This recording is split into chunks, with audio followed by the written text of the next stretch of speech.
व्यापारी महासंघ जिला धार एवं दिगंबर जैन समाज के संयुक्त तत्वाधान में रविवार को जैन मुनि श्री विभंजन सागर जी मुनिराज के सानिध्य में स्वदेशी अपनाओ देश बचाओ को लेकर व्याख्यान माला का आयोजन मार्गाचार्य जैन संत सदन धार में संपन्न हुआ।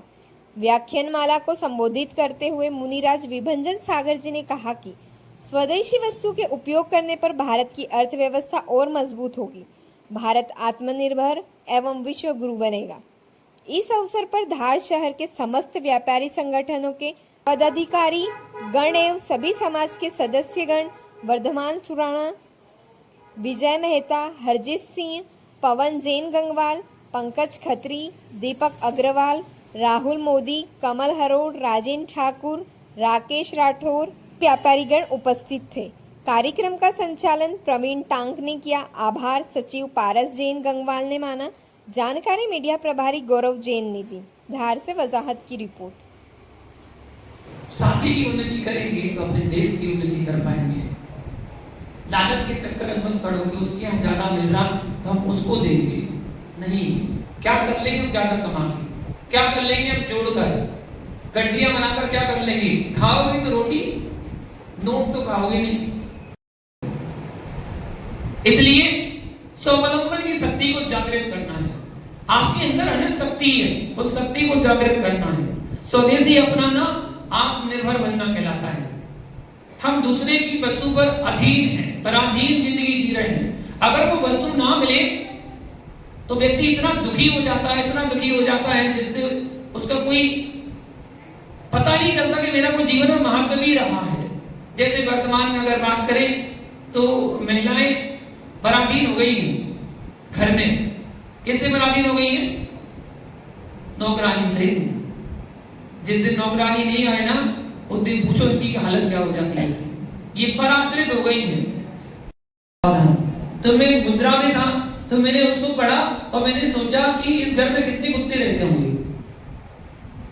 भाई वहां बहुवचन लिखा था ना, कुत्तों से सावधान। भाई कुत्ता तो एक ही होता ना, तो कुत्तों, तो ऐसा क्यों लिखा उन्होंने?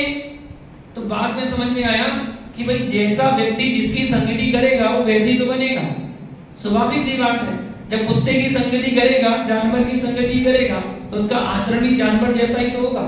इसलिए उसने लिखा हुआ कुत्तों से सावधान। ये हमारा कल्चर है, हमारी सभ्यता हमारी बदलती जा रही है। अपनी सभ्यता को ध्यान में रखते हुए उस सभ्यता को ध्यान रखें। हमारे अतिथि देवो भव की ये परंपरा पद्धति है। न्याय नीति को अपनाना है। लाखों वर्षों तक जियो, ये मृत्यु होंगे तब हमारा जीवन नहीं स्वर्ग बन जाएगा।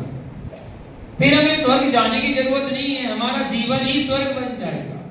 अपने जीवन को स्वर्ग बनाना है तो पहले हमें अपने आचरण को शुद्ध करना पड़ेगा, अच्छा करना पड़ेगा, विचारों को अच्छा करना पड़ेगा, और साथ साथ अपने व्यापार और अपने व्यवहार को शुद्ध करना पड़ेगा।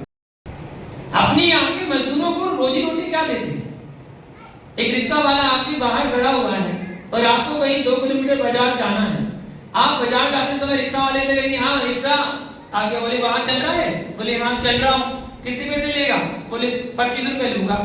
तो मालूम आप उससे क्या कहेंगे? लूट रहा है, 15 रुपए लगते हैं। आप उससे क्या कहेंगे?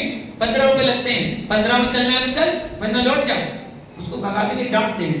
वो केवल 10 रुपए एक्स्ट्रा मांग रहा था बस आपके हिसाब से, जबकि उसकी मेहनत से 25 रुपए लगते हैं। समझना मेरी बात। उसके बाद आपने उसको भगा दिया, फिर दूसरे वाले से बोला तो दूसरे वाले ने 20 रुपए बोल दिया। फिर आप तीसरे वाले के पास गए, तीसरे वाले के पास जाके आपने बोला, उससे जिक्र किया और थोड़ी तू में हुई। उसने कहा चलो बाबूजी बोनी कराओ, बैठो आपको 15 रुपए ले जाना। तो मेहनत गरीब आदमी है, आपने 15 रुपए में चले गए। आपने कितने हाथ का कपड़ा बनाया जाता है।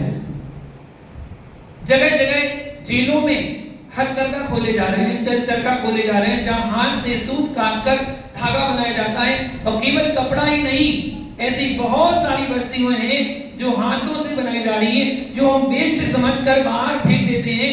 ऐसी वस्तुओं से बहुत कुछ बनाया जा रहा है, हमारी उपयोगी वस्तुएं बनाई जा रही हैं। चरखा, हथकरघा, आप जो जो घर में उपयोग करते हैं वो सारी चीजें बन रही हैं। साबुन बन रहा है, शैम्पू बन रहा है, खाने पीने की वस्तु बन रही है। जो हम बाजार की वस्तुएं खाते हैं, बच्चों को इतनी बुरी आदत डाल दी हमने विदेशी वस्तुओं को दिला दिलाकर, क्योंकि वो सस्ता होता है। हमारी स्वदेशी वस्तु होगी, और अगर स्वदेशी वस्तु में हमारा कुछ अर्थ ज्यादा भी लग रहा है तो जाएगा तो हमारे देश में ही। अगर इतनी सी बात हमें समझ में आ गई तभी हम स्वदेशी वस्तु को अपना पाएंगे। हमारे जैनाचार्य ने सदैव कहा है